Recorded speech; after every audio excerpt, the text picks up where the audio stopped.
जिंदाबाद। बिना भैया संघर्ष करो, बिना भैया संघर्ष करो।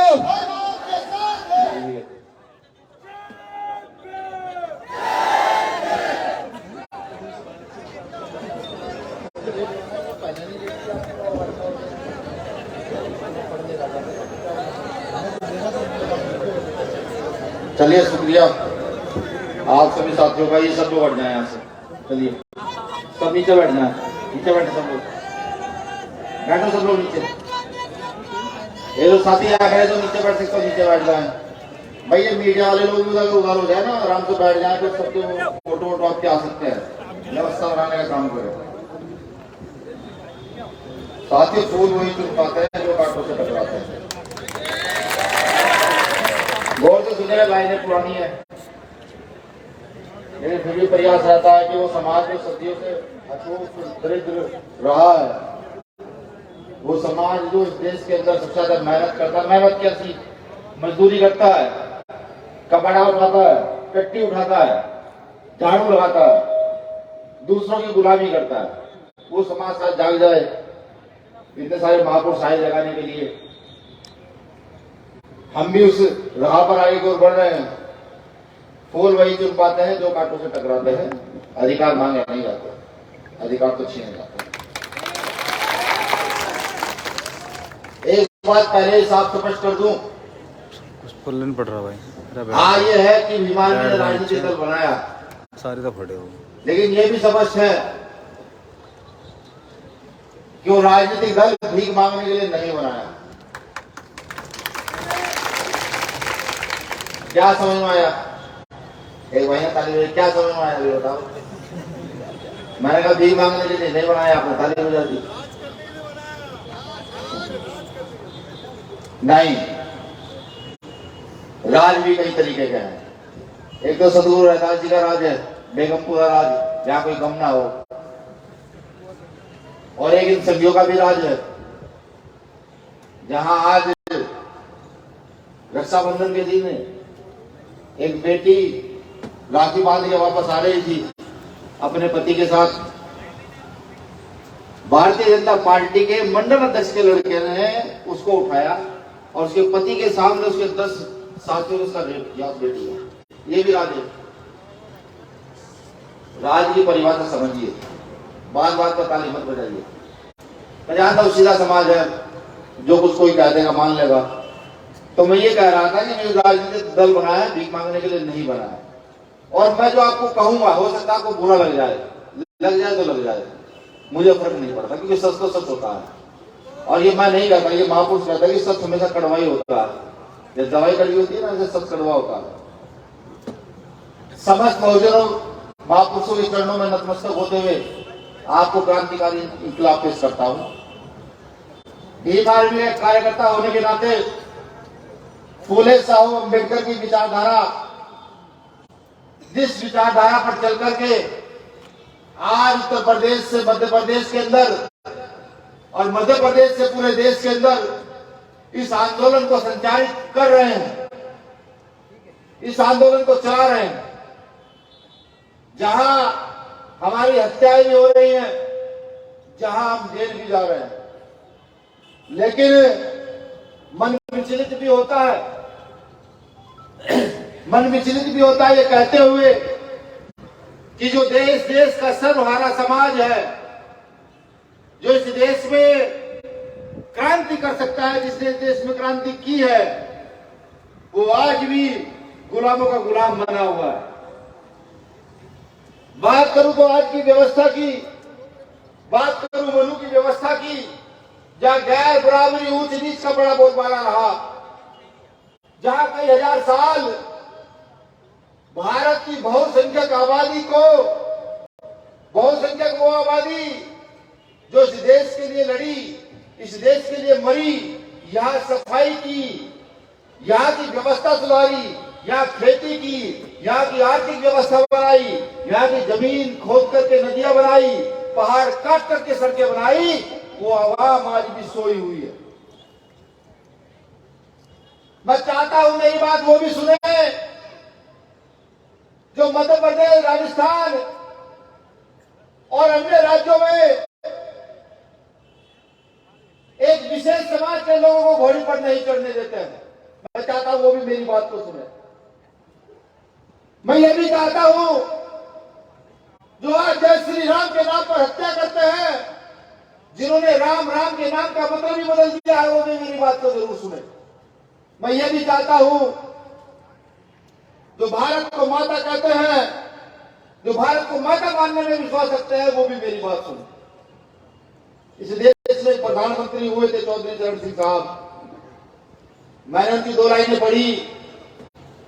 उन लाइनों पर लिखा हुआ था कि भारत की उन्नति का रास्ता भारत के खेतों और खलिहानों से होकर गुजरता है। एक बार पढ़ी समझ नहीं आई, कई बार पढ़ी। जब लगातार वो पढ़ी फिर समझ आया कि भारत की उन्नति का यह रास्ता यहाँ के शोषित वंचित वर्ग से होकर गुजरता है।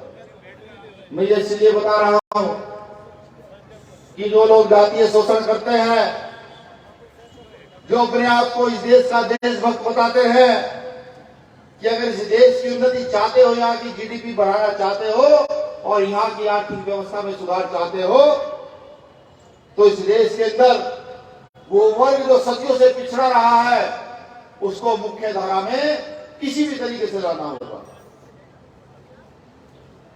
जब मैं उज्जैन से आ रहा था तो मैंने देखा, मैं कह रहा था अपने साथियों को, देखिए आज भी कितने बैकवर्ड गांव हैं और उन बैकवर्ड गांव में सभी जातियों के लोग रहते होंगे, मेरा मानना है। मैं यह भी मानता हूं कि जो लोग बाबा साहब अम्बेडकर की प्रतिमाओं से डरकर उन्हें तोड़ने का काम करते हैं, वो पढ़े लिखे नहीं है, वो शिक्षित है नहीं। अगर उन्हें तर्क करने की क्षमता होती तो बाबा साहब अम्बेडकर की प्रतिमा को तोड़ने से पहले उसको पढ़ा करते कि बाबा साहब अम्बेडकर कौन है, इनकी प्रतिमाएं लगी हुई है। वो तर्कशील हो ही नहीं सकते, क्योंकि हम मेहनत के लोग रहे हैं, हमेशा से मेहनत के लोग रहे हैं। इतनी मेहनत करने के बावजूद भी आज भी हमारी बेटियों का रेप होते हैं, सरेआम रेप होते हैं। इतनी मेहनत करने के बावजूद भी, अभी मैंने पढ़े नहीं है लेकिन 100% लिख कर देता हूं, इसमें कुछ घटनाएं ऐसी होगी जहां हमारी जमीनों को छीना जा रहा है, जहां 70 साल से 80 साल से 90 साल से हमारे पूर्वज का भी अभी पढ़ा नहीं, मैंने इसको अंदाजा बता रहा हूं, जरूर होगा। अफसोस की बात यह है कि इस देश में 5000 साल मनुस्मृति का राज रहा, एक गैर बराबरी का राज रहा, जहां कुछ लोगों ने खुद को जातीय अग्रणी बता करके सारी व्यवस्था को अपने इर्द गिर्द रखा। जहां वो वर्ग जिसका शोषण बड़े पैमाने पर हुआ, जहां जिसकी बेटियों को उनके सामने उठाया गया, जहां बुजुर्गों को सामने पीटा गया, जहां जब जब उनको मौका मिला उन्होंने भरपूर अन्याय अत्याचार किया, लेकिन वो वर्ग ना जाने क्यों चुपचाप इस बात को सहता रहा। मैं इसका गौरव नहीं करता कि मेरे मुझसे 2 पीढ़ी या 3 पीढ़ी पहले लोग लड़े, क्योंकि उनको लड़ना, उनके पूर्वजों को लड़ना शुरू कर देना चाहिए था। मैं ये कहता हूं, हो सकता है मेरी बात समझ में आई हो कि जिन लोगों पर इतना बड़ा अत्याचार इतने 1000 साल रहा, उन्होंने इतनी देर से लड़ना शुरू क्यों किया। चलिए मानते अधिकार नहीं थे, फिर भी कुछ लोग पैदा हुए, छत्रपति साहू जी महाराज पैदा हुए, तथागत बुद्ध पैदा हुए, गुरु रैदास, संत कबीर, गुरु नानक देव, गुरु घासीदास, तमाम संत पैदा हुए। उन्होंने इस लड़ाई को आगे बढ़ाया और कहा कि अब ये गैर बराबरी की लड़ाई हम मजबूती से लड़ेंगे और अपने अधिकार लेकर बढ़ेंगे। छत्रपति साहू जी महाराज आए, महात्मा ज्योतिबा फुले साहब आए, बाबा साहब अम्बेडकर आए और सारे आंदोलन को लिखित कर गए, कह गए कि एक हथियार ऐसा देकर जा रहे हैं जिसका प्रयोग अगर तुमने किया तो तुम इन अन्याय अत्याचारियों का जो मूछ काटने पर हत्या करते हैं, जो घोड़ी चढ़ने नहीं देते, इनको मुंह तोड़ जवाब दे सकते हैं। 26 जनवरी सन 1950 को हथियार इस देश में लागू हुआ जिसका नाम था भारतीय संविधान। लेकिन अफसोस की एक बात जो आज तक समझ नहीं आई, जब बाबा साहब अम्बेडकर कह गए थे कि सारी शक्ति लोकतंत्र में होगी, ना किसी बंदूक में होगी, ना गोली तलवार में होगी, सारी शक्ति लोकतंत्र में होगी। और यहाँ की वो आबादी जिसका सदियों शोषण रहा, जिसने अपनी बेटियों को बुरे हाल अपनी आंखों से देखा, जिसने अपने खेत सीधे देखे, जिसने अपने बुजुर्गों को मरते देखा, वो सो गई, वो सोती रही। इस देश की बहुसंख्यक आबादी जिसको जागना चाहिए था, लड़ना चाहिए था और इस देश की गद्दी पर अपना कब्जा करना चाहिए था, वो सोती रही। अभी हमारे साथी, हमारे नेता सुनील बड़ैचा जी ने बहुत बड़ी बात कही, सुनील अस्ते जी ने बहुत बड़ी बात कही और तमाम साथियों ने बहुत बड़ी बड़ी बात कही। मैं मानता हूं, बिल्कुल मानता हूं, जनसंख्या के आधार पर भारत देश को छोड़िए, अगर यहाँ के सूत्रों को उठाकर पाकिस्तान भेज दिया जाए तो 24 घंटे में पूरे पाकिस्तान को खाने की क्षमता रखते हैं। लेकिन ये अपने अधिकार ना जाने क्यों बार बार दूसरों को देना चाहते हैं, ये मेरी समझ आज तक नहीं आया। जब बाबा साहब अम्बेडकर कहे जिसकी जितनी संख्या हमारी उसकी उतनी हिस्सेदारी, तो फिर ये समाज क्यों सोया हुआ? मैंने पहले ही कहा था कुछ बातें बुरी लगेंगी। हम 5 साल के बाद जो चुनाव आते हैं, हम 4 साल 363 दिन खूब मेहनत करते हैं, खूब वो करते हैं, खूब अपना पसीना बहाते हैं।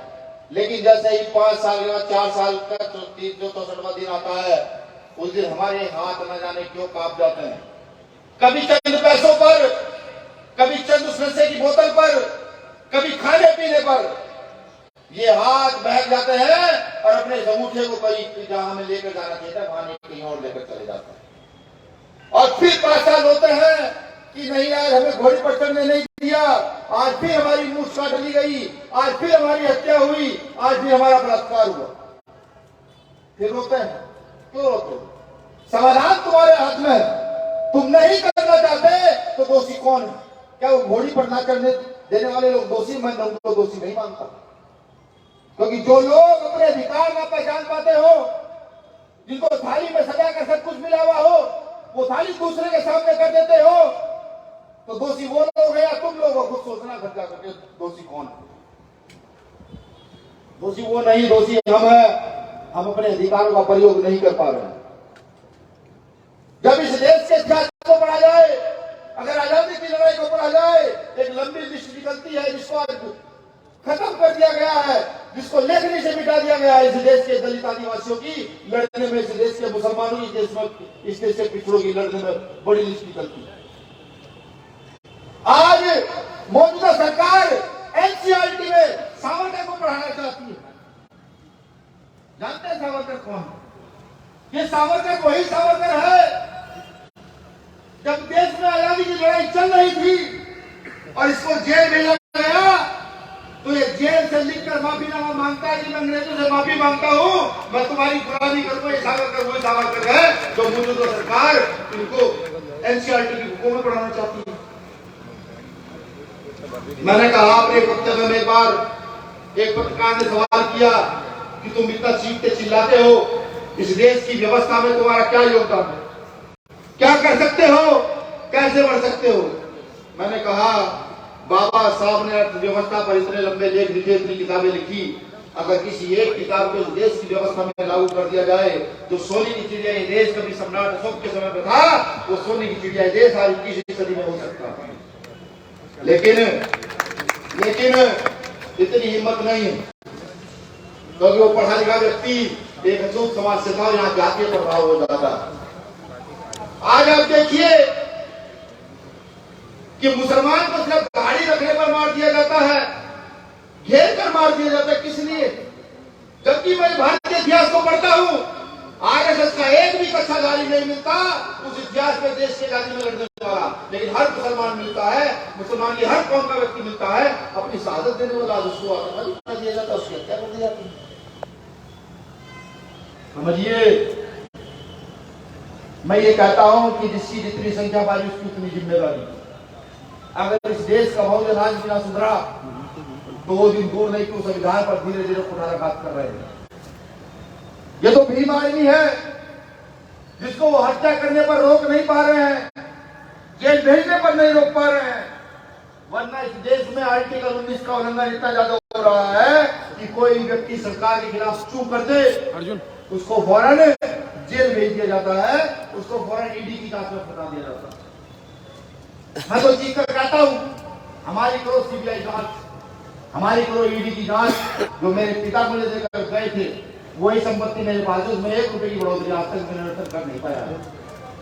और ये मैंने रतन जी नहीं कहता, ये जो टीम यहाँ बैठी है, मैं गर्व से कहता हूँ इस बात को जब कहीं बोलता हूँ, और भीम आर्मी कार्यकर्ता का नाम मेरे सामने आता है, सीना तोड़ा होता है, मैं गर्व से कहता हूँ कि मेरा कार्यकर्ता मर सकता है, मेरा कार्यकर्ता बेईमान नहीं हो सकता। मैं गर्व से कहता हूँ इस बात को। आज वो संस्थाएं जो दम भरती है इस देश की व्यवस्था को चलाने का, वो सामाजिक संस्थाएं जो कहती है कि वो बेटियों की रक्षा करेंगे, वो गरीबों की रक्षा करेंगे, वही आज बेटियों की किस्मत लूटने पर आमादा है।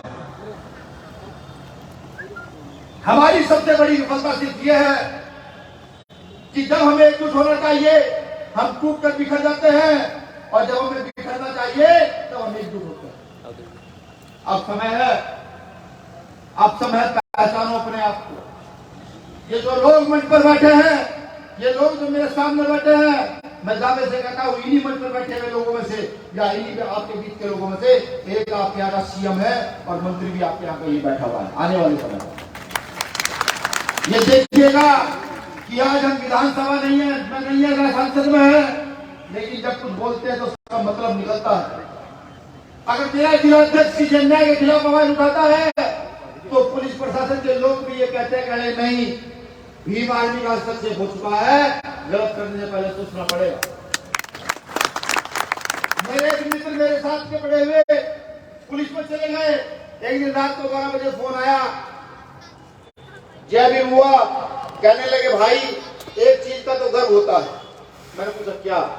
अब जब राजनीतिक परिषद बढ़ता है कुछ गलत करने के लिए तो एक नाम मुंह पर आ जाता है भीम आर्मी कि साहब गलत तो करते लेकिन भीम आर्मी वालों को खाने का करना, इस चीज का गर्व होता है।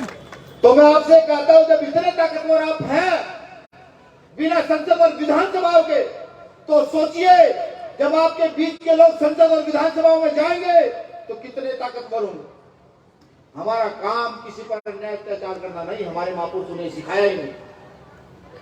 चाहते बाबा साहब अम्बेडकर तो फर्क कर जाते, लेकिन नहीं फर्क किया। पूरे देश के प्रत्येक नागरिक को अधिकार दिए कॉन्स्टिट्यूशन में। आज लोग नहीं समझ रहे हैं, लेकिन बाबा साहब के वंशज, बाबा साहब के अनुयायी इस बात को अगर नहीं समझ रहे हैं तो ये बड़े दुख की बात है। दूसरा व्यक्ति समझे ना समझे, आपको समझना होगा 5000 साल की गुलामी के बाद वो संविधान रूपी हथियार हमें मिला, और ये भी प्रण करना होगा कि अगर संविधान पर आंच आई तो हम संविधान को बचाने के लिए अपने प्राणों की, अपने बच्चों के प्राणों की, अपने नस्ल की आहुति तक देने के लिए तैयार है। ये आपको संकल्प लेना होगा, वरना वही गुलामी की जंजीरें। मैं जानता हूं मेरा हस्र क्या होगा अगर ऐसा कभी कुछ हुआ तो मुझ जैसे लोग, ये जो यहाँ बैठे हुए मेरे साथी हैं, इन जैसे साथियों को न जाने कितनी दर्दनाक मौत दी जाए, उसके लिए हम तैयार हैं। नहीं डरते किसी के बाप से भी। जब कहीं गलत होगा तो सीना चौड़ा कर खड़े होंगे, गोली का जवाब गोली का जवाब गोली से, वो भी जानते हैं। लेकिन मैं ये चाहता हूं जो हमारे महापुरुषों ने मैत्री की भावना, समता समानता की भावना का संचार हमारे अंदर किया है, जिसका शिक्षण लेकर हम बड़े हुए हैं, जब हमारा कभी राज स्थापित हो तो सबसे पहले हम उस मैत्री की भावना का राज स्थापित करने का काम करें, उस सद्भावना की का राज स्थापित करने का काम करें, वो सतगुरु महाराज का बेगमपुरा राज स्थापित करने का काम करें। और ये काम आपके हाथ में है, आपकी सारी समस्याओं का हल आपके हाथ में है। मैं कितना चीखू चिल्ला लूं, यहाँ चाहे 50 लाख लोग होते, जब हम भोपाल में इकट्ठा हुए ना जाने कितने लाख लोग के अंदाजा नहीं है, प्रशासन कुछ भी करता रहे कोई अंदाजा नहीं है। आधे मध्य प्रदेश में नीले पड़ने के लोग थे, लेकिन क्या मैं किसी की नौकरी लगवा सकता हूं? क्या किसी का नलका उखड़वा कर नया नलका लगवा सकता हूं? क्या कोई योजना बना सकता हूं? कोई हॉस्पिटल खुलवा सकता हूं? स्कूल खुलवा सकता हूं? नहीं खुलवा सकता। उसकी ताकत नहीं है तो उसकी ताकत लोकतंत्र में है, उसकी ताकत आपके अंगूठे के अंदर है कि आप अपने बीच के व्यक्ति को जिताकर बैठे भेजे और कहे कि तुझे धर्म से कोई मतलब नहीं, तुझे जाति से कोई मतलब नहीं, तुझे निर्माण करना है इस देश में स्कूलों का, तुझे निर्माण करना है इस देश में हॉस्पिटलों का। देखिए व्यवस्था क्यों नहीं सुधरती। मैं जगह जगह घूमा, 75%, 80% पूरा देश घूम चुका हूं, लाखों लोगों से बात कर चुका हूं। जब बात करता हूं तो मेरे सवाल में सिर्फ 2 समस्या मुझे लगती है कि इस देश की प्रमुख 2 समस्या है। उन 2 समस्याओं का निस्तारण अगर हो जाए तो यहाँ का जवान, किसान, मजदूर, गरीब, शोषित, वंचित मजबूत हो जाएगा। आज जो व्यक्ति जवान सीमा पर लड़ रहा है या जो सिपाही यहाँ की सुरक्षा में खड़े हैं, इनको भी ये फिक्र रहती होगी यार बेटे की फीस इस बार 20,000 जमा करनी है, उसकी व्यवस्था कैसे होगी, घर का खर्चा भी। भारत के अंदर शिक्षा और चिकित्सा का एकीकरण कर इस देश की शिक्षा और चिकित्सा फ्री कर दी जाए, मुख्यमंत्री, प्रधानमंत्री के बेटे के लिए भी और एक रिक्शा चालक के बेटे के लिए भी। देखिएगा आदि समस्या का समाधान हो जाएगा। जो लोग अपने आप को देश प्रेमी कहते हैं कि हम देश प्रेमी हैं, ऐसे देश प्रेमी नहीं बनाया जाता। अगर तुम देश प्रेमी हो तो रिश्वत लेना और रिश्वत देना खत्म करो तो पता लगेगा तुम देश प्रेमी हो।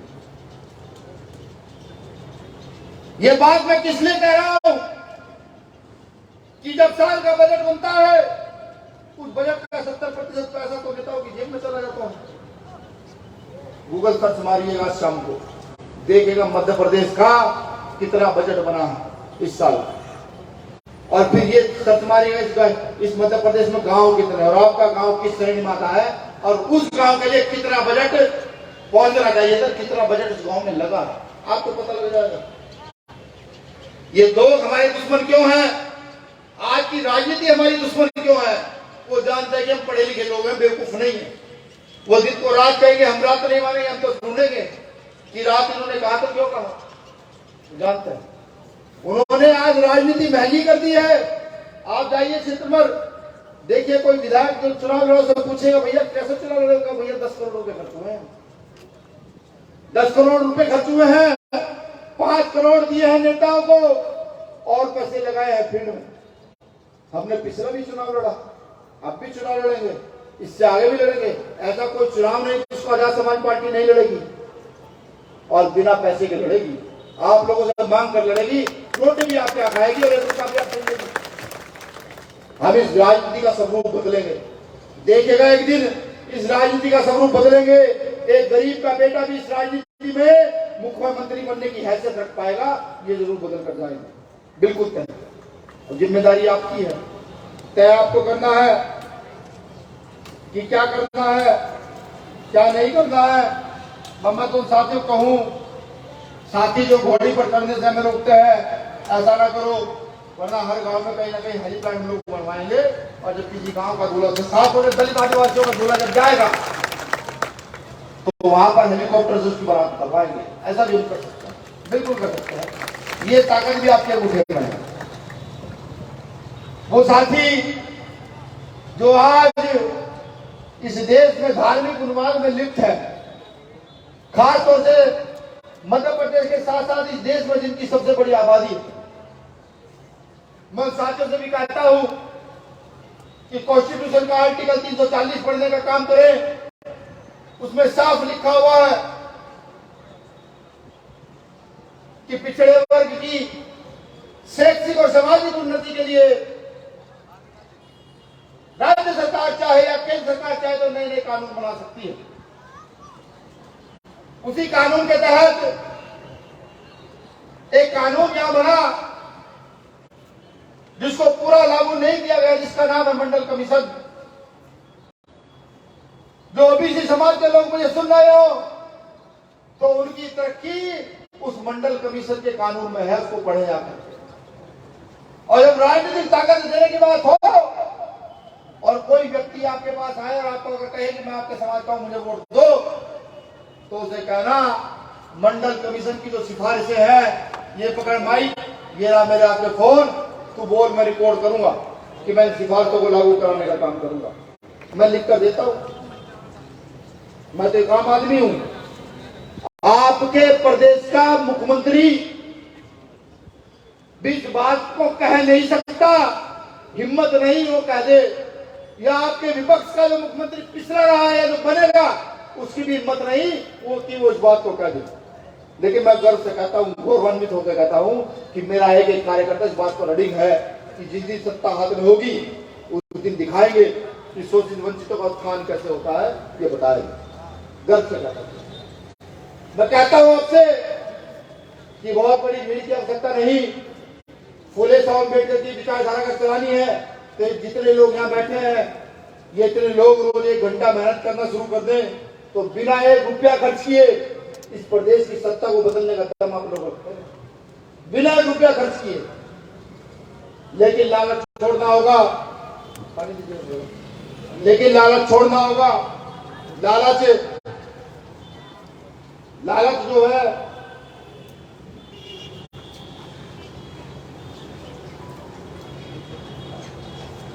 लालच ने सारे आंदोलन का नुकसान कर दिया। आज बहुत सारे लोग कहते हैं कि चंद्रशेखर आजाद करता क्या है, ना जाने कितने लोग कहते हैं। मैं गर्व से कहता हूं कि चंद्रशेखर आजाद मेरे नेता, गर्व से कहता हूं। हालांकि हम मित्र हैं, हम दोस्त भी हैं। जब भीम आर्मी का निर्माण किया हम 2 ही लोग थे। जब कभी कुछ सोचना होता है, गलत सही होता है तो विचार करते हैं, चिंतन करते हैं। लेकिन मैं गर्व से कहता हूं मेरे नेता चंद्रशेखर आजाद। जो व्यक्ति नीचे से उठकर इस ऊंचाई के पायदान पर खड़ा हो गया हो, वो फिर भी छोटी छोटी बातों का ध्यान रखता है। वो व्यक्ति आज भी राजस्थान में 2 साथियों की 6 दिन पहले हत्या हुई थी, जिनके शव धरे हुए थे और वहां की सरकार के मुंह में एक जुबान नहीं निकली। वो व्यक्ति आज भी उनके शवों को सीता के आग देने के लिए गया हुआ है, उनके अधिकारों के लिए। मैं तो गर्व से कहता हूं कि वो व्यक्ति मेरा नेता है। अब समाज को तय करना है, क्योंकि एक कहावत है बहुत पुरानी, घर खीर तो बाहर खीर। अगर हमें घर खीर मिलेगी तो बाहर भी खीर मिल सकती है। घर के लोग साथ नहीं होंगे तो बाहर के लोग साथ हो ना हो कोई फर्क नहीं पड़ता। अब तय आप कीजिए कि किसको स्थापित करना है। मुझे तो यहां राजनीति नहीं करनी, मैं तो यहां बाबा साहब अम्बेडकर की समाज नीति के तहत आया हूं। उन सामाजिक जड़ों को मजबूत करने आया हूं जो पिछले 20-30 साल से कमजोर हुई है। जिन जड़ों में घुन लगा हुआ है उस घुन को साफ करने आया हूं और ये बताने आया हूं कि हमारा प्रेम किसी विशेष व्यक्ति से नहीं, हमारा प्रेम विशेष आंदोलन से है, जिस आंदोलन को फुले साहब अम्बेडकर का आंदोलन कहते हैं। हमारा प्रेम उससे। मैं तो ये कहने आया हूं। मैं तो आपको बताने आया हूं कि अब एकजुट होने का समय है। वो लोग भ्रम फैलाते हैं, वो चड्डीधारी कच्छेदारी भ्रम फैलाते हैं, कहते हैं कि ये मध्य प्रदेश के लोग, ये राजस्थान के लोग, ये हरियाणा के लोग, ये यूपी के लोग उस प्रकार का भ्रम फैलाते हैं। एक तरफ वो यहाँ गाय के लिए लड़ते हैं, दूसरी तरफ दक्षिण भारत जाइए वो गाय को मारकर खाते हैं। तो वो जो भ्रम फैलाता है उस भ्रम में हम लोग फंस जाते हैं।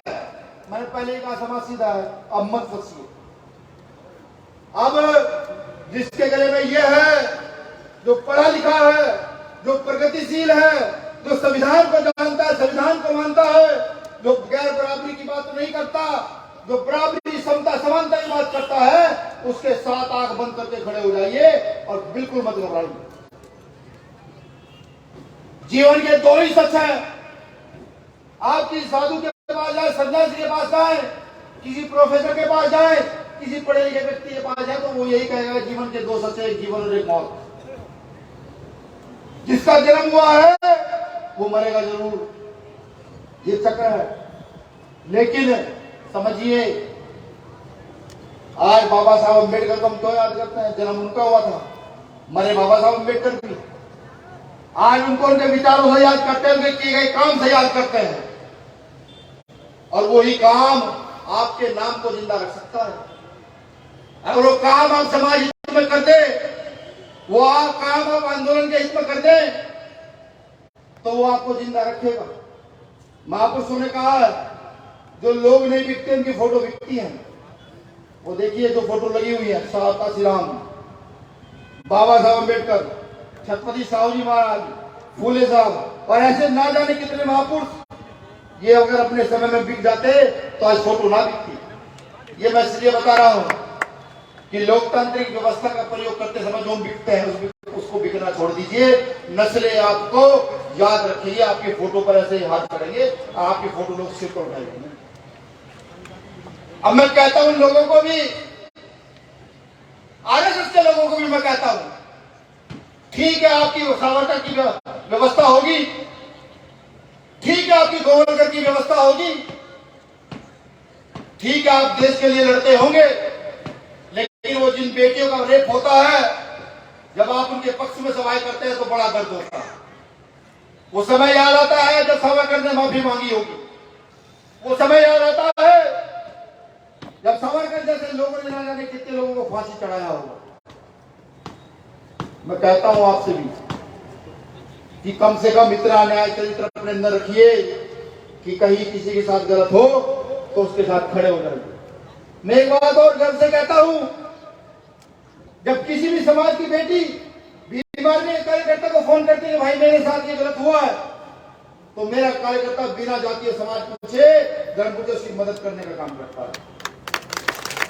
अभी कुछ महीने पहले हरियाणा की घटना है, एक राजपूत समाज की बहन का फोन आया कि भैया ऐसी सी बात है, कुछ लोगों ने मेरे साथ गलत किया है, लेकिन राजनीतिक दबाव में मेरा मुकदमा दर्ज नहीं हो पा रहा।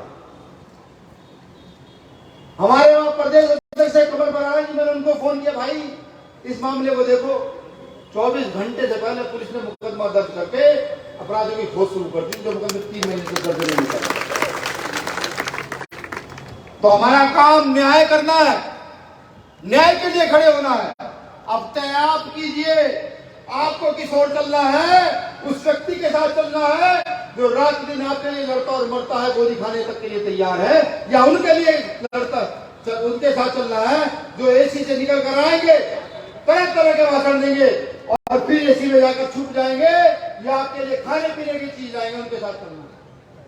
मैं, मेरी टीम, मेरे समाज के लोग, पार्टी के लोग आपको खाने के लिए कुछ नहीं दे सकते। मैं तो यहाँ आता हूँ, किराए भी आप लोग देते हैं, यहाँ का रोटी भी आप लोग देते हैं। अगर आप किराया ना दे तो मैं 5 साल भी यहाँ ना आ पाऊंगा। ये सब आप ही तो करते हैं व्यवस्था, ये टैंक, ये सब व्यवस्था आपने तो की है। हाँ, ईमानदारी का जुनून जरूर है, वो खून जरूर है कि अगर जिंदा रहे इस देश के अंदर तो बताएंगे कि राज स्थापित करके राज चलाया कैसे जाता करता है, वो खून जरूर है।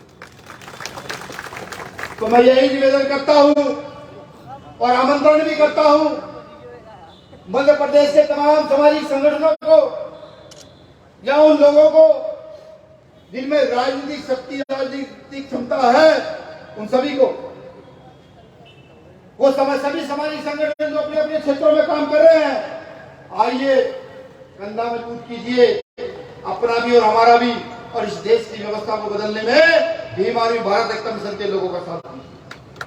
और अगर आपको विधायक बनने की लालसा है तो ये आपका भाई वादा करता है, वचनबद्ध होता है, संकल्प लेता है कि अगर आपके अंदर क्षमता राजनीति करने की है तो विनय रतन सिंह राजनीति कभी नहीं करेगा, वो अपनी जगह आप लोगों को राजनीति कराने का काम करेगा।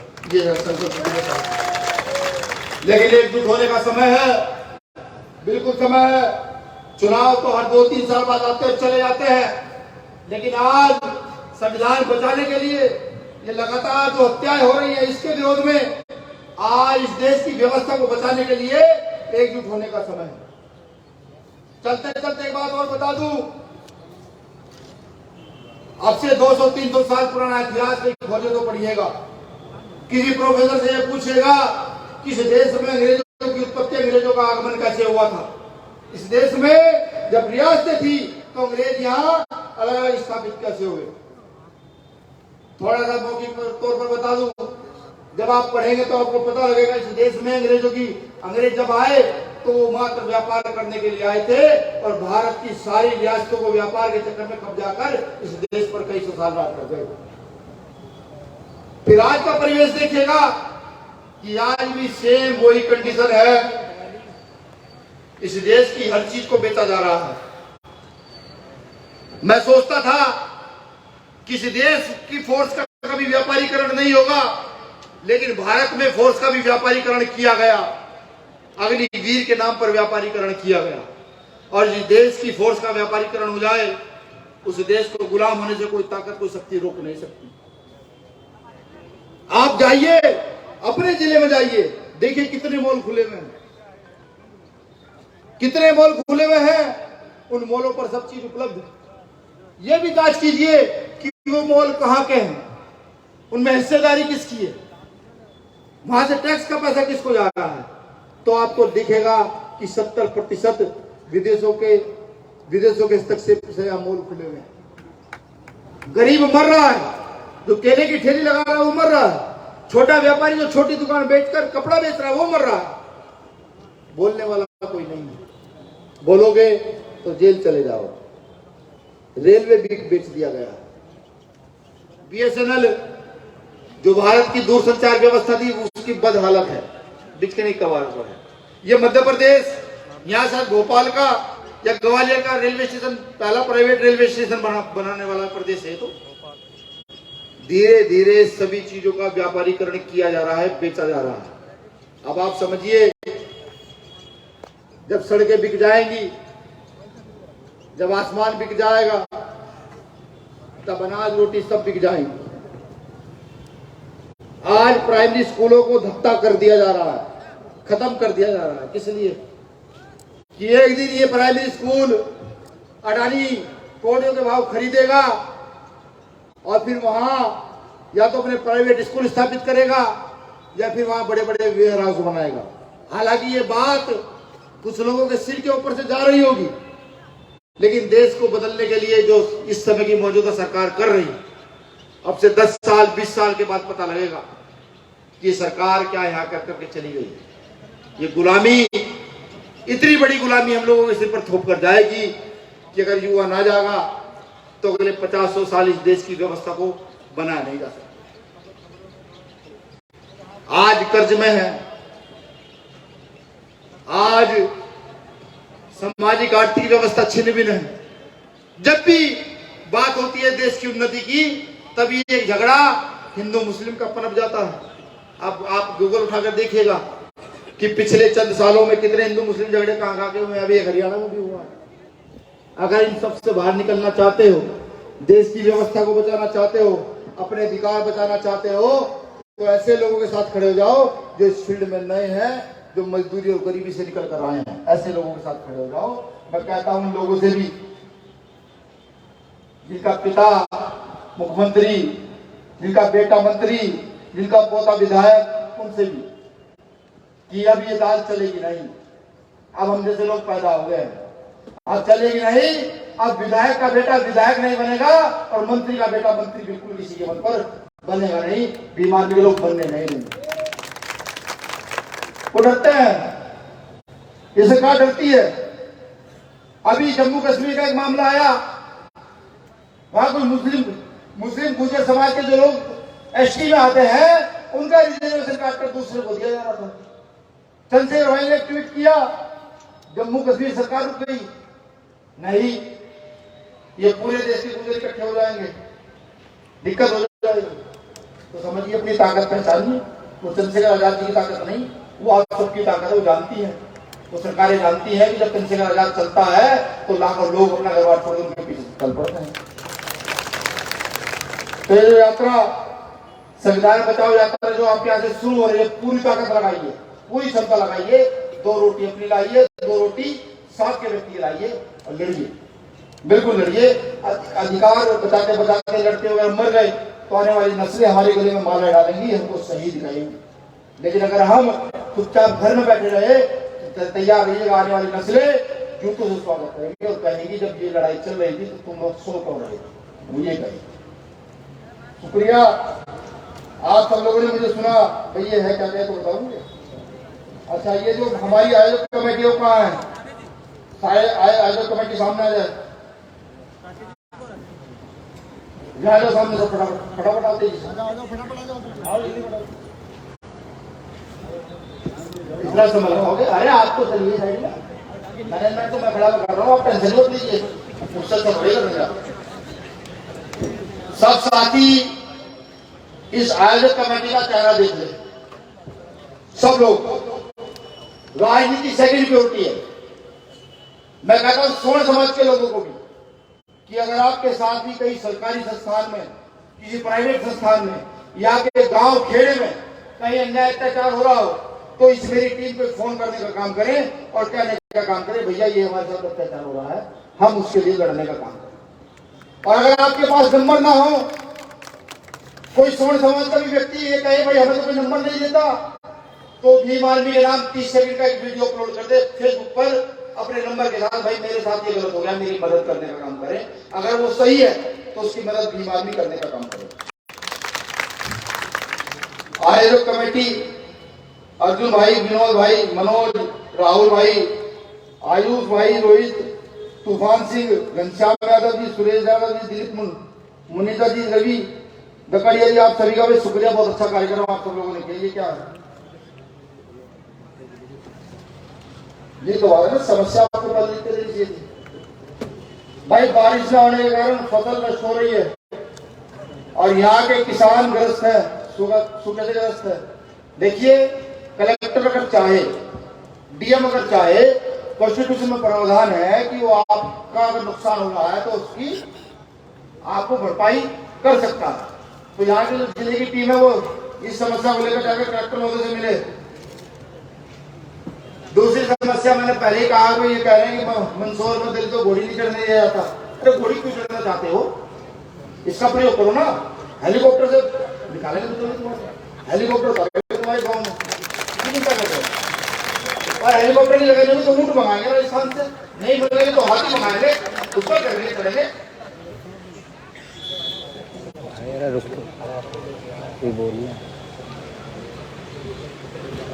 अच्छा, यहाँ पर तो आप चाहते कि मंदसौर में नहर का निर्माण, भाई जो साथी यहाँ पर प्रशासन के हैं उनसे मेरा निवेदन है कि कलेक्टर महोदय को बताएं, वो शासन को लिखकर भेजें कि जब मंदसौर में नहर की आवश्यकता है और उसकी व्यवस्था हो सकती है तो ऐसा क्यों नहीं किया जा रहा? या तो यहाँ का प्रशासन और सरकार ये नहीं चाहती मंदसौर के लोग उन्नति की ओर बढ़े, तो मेरा निवेदन है इस पर ध्यान दें, उनको लिखकर जरूर भिजवाएं। ये मामला है। ठीक है।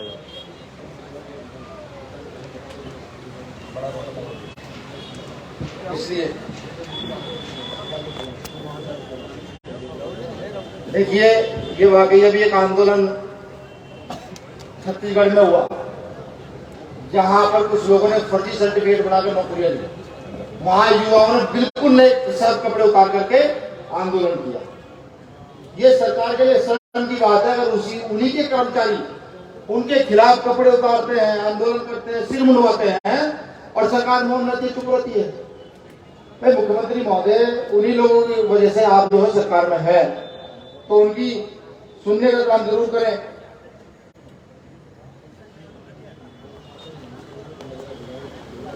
भाई देखो यार, विधायक तो आपके भवन क्यों बनने देंगे? बताओ ना, क्यों बनने देंगे आपको? वो भवन बनने नहीं देंगे ना, तो जानते हैं बीमार मिल जाएगी, लड़ेगी, जेल चली जाएगी। भवन मत बनाओ, अपनी सरकार बनाओ। तो यार अभी कहो विधायक को, भाई तुझसे बनाएंगे, हम बनाएंगे भवन। ठीक,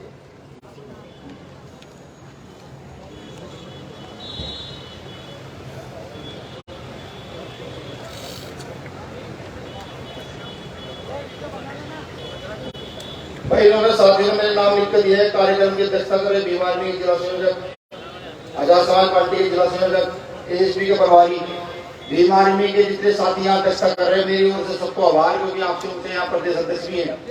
ठीक है, आपका नाम न लेते हुए मुझे गर्व है कि आप सब लोग पूरी मजबूती से लग रहे हैं। संविधान बचाओ यात्रा में मंदसौर जिले से विधानसभा की जिम्मेदारी टीम ले रही है कि भाई मंदसौर जिले पूरी ताकत से इसके साथ हम लोग खड़े हो। अब मेरा आखिरी एक सवाल है भाई मैंने आपको इतनी सारी बातें बताई, मैंने ये भी बताया कॉन्स्टिट्यूशन खतरे में है, मैंने ये भी बताया देश भी खतरे में है। ऐसे कितने लोग हैं तो यहाँ भीम आर्मी के साथ कंधे से कंधा मिलाकर चले गए। हाथ बात में कहेगा, पहले मैं एक सवाल और, वही लोग हाथ उठाए जो साथ चल सकते हैं ईमानदारी से। जिसने किशोर के साथ वादा किया ना उसके साथ रहे, कोई दिक्कत नहीं।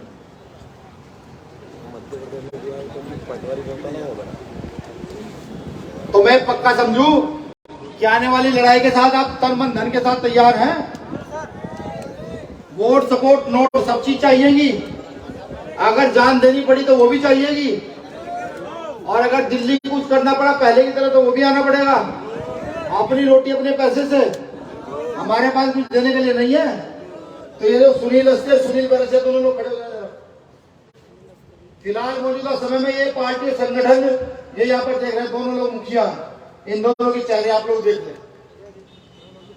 ये अकेले घूमते रहते हैं, व्यवस्था इसमें कुछ है नहीं। मैंने इनसे पूछा आज, यार आते जाते हो, चलते हो, खाना कैसे खाते हो? किसान आने जाने कोई दिक्कत नहीं होती, किसी भी साथी कह देता है टिकट बुक हो जाता है, नहीं होता तो पैसेंजर का टिकट निकाल जाते हैं, और रोटी की टेंशन नहीं। जिस गाँव में चले जाते हैं, किसी घर में भी कहते हैं रोटी दे दीजिए, रोटी मिल जाती है। तो ये आपके बीच के लोग हैं, इनके चेहरे देख लीजिए। कोई भी समस्या हो तो समाधान के लिए खड़े हैं, और सरकार पड़े बीजेपी की है। यहाँ राज बीमारी का है। गलत तो मुख्यमंत्री की हिम्मत नहीं पड़ती, उसे पता लग जाए बीमारी के लोग आने के गलत कर दे। एक बार गलत करने की कोशिश की थी, जब यहाँ पर निकाय चुनाव में ओबीसी का आरक्षण काट दिया था। तो जब पता लगा ना कि रावण आ रहा है, तो रावण को निकलने नहीं दिया एयरपोर्ट से बाहर, और आरक्षण बहाल करना पड़ा। हम लोग को हुआ ना बाहर 2 जनवरी 2022 को आरक्षण बहाल हुआ। तो समझ लीजिए लोकतंत्र की ताकत। शुक्रिया, आप लोगों ने मुझे सुना। चंद लाइनों से अपनी बात खत्म करूंगा। साथियों, हम तो फकीरी मिजाज रखते हैं, अपनी ठोकरों में ताज रखते हैं। साथियों, हम तो फकीरी मिजाज रखते हैं, अपनी ठोकरों में ताज रखते हैं। कल की परवाह भीम आर्मी के लोग नहीं करते दोस्तों। भीम आर्मी के लोग तो अपनी मुट्ठी में रखते हैं, अपनी मुट्ठी में।